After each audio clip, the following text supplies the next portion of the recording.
Welcome to Voice of the People with Janada.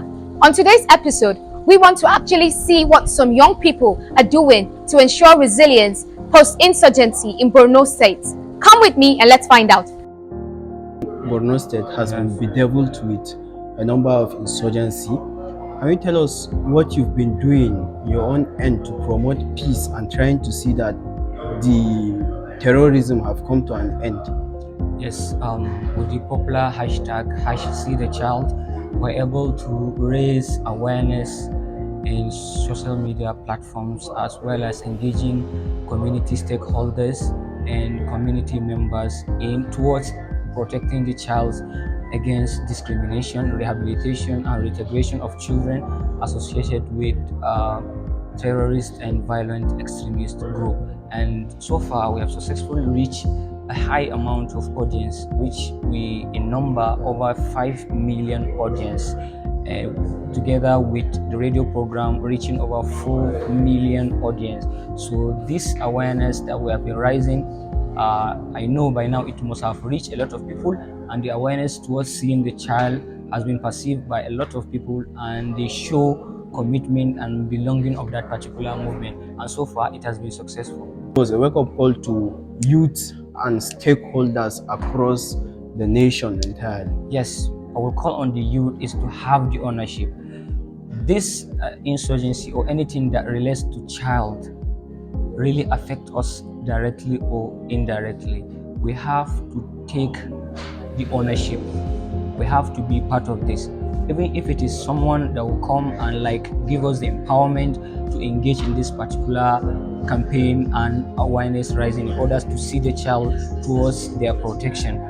You have to feel that if you are not directly related to it, your neighbor might be, and that will really affect you and affect the society. Seeing the child will give him or her the resilience to have a better and brighter future. So I will call on the youth to participate in order to have a brighter future for the young ones that are growing. So being a youth leader, I am using my capacity to ensure that I've been advocating for peace on social medias, and then in our local communities and local engagements. Youths are affected the most when it comes to conflict, and when addressing conflict, the youths and children should be included in such matters. A koda yaushe burinmu shine mu ga cewa al'ummarmu ta zauna cikin zaman lafiya. To wannan samun zaman lafiyan ba zai samu ba sai an haɗa kan matasa. Ka san duk inda aka ce waje ne akwai matasa, to su ne ake amfani da su wajen kawo zaman lafiya, kuma su ne ake amfani da su wajen rashin kawo zaman lafiya. To suna nan kamar kashin bayan al'umma ne. So a duk lokacin da aka tara matasa, aka wayar musu da kai illan rashin zaman lafiya da kuma amfanin wannan ita zaman lafiya, ina ganin insha Allah za a cimma burin da ake so a samu zuwa nan gaba. Gwamnati ma gaba ɗaya game da matsalolin nan da ake fuskanta. Abu na farko kirana da zan yi ga matasa, ina so matasa su sani su ne shugabannin gobe, kuma su ne kashin bayan al'umma. A duk lokacin da aka ce al'umma ta gyaru ko kuma ta ginu, to da gudunmawa matasa ne. So ina so matasa su yi amfani da wannan daman su kawo zaman lafiya cikin al'ummarsu. Abu na biyu kuma gwamnati, ina so gwamnati ta sani cewa ita matasa idan aka samar musu abin da zai engaging nasu a koda yaushe, so hankalinsu zai fita a tattalin wajen ganin cewa sun je sun yi abin da ba shi ne ba. So gwamnati ta kasance tana kirkiro abubuwan da zai sa matasa su dinga zama a cikin hankalinsu. Ma'ana shine ana gwamnati ta kawo abin da zai engaging matasa wajen abin yi. Kasan duk lokacin da matashi ya kasance yana da abin yi, don saboda mutum ne wanda yana da basira a koda yaushe. So idan gwamnati tana amfani da wannan basiran da matashi yake da shi, so ina ganin cewa za a cimma matsaya insha Allah game da irin wannan matsalolin da ake kawo. I've volunteered myself to post-secondary schools to empower them with the skill like beat making. I'm good at that, and cake making and decoration. I try to know their potential, like what they are good in, so that I can give them the skill based on their potentials. Yeah, to 3 or 4 schools I did this. I would like to advise we the youth should not rely on government.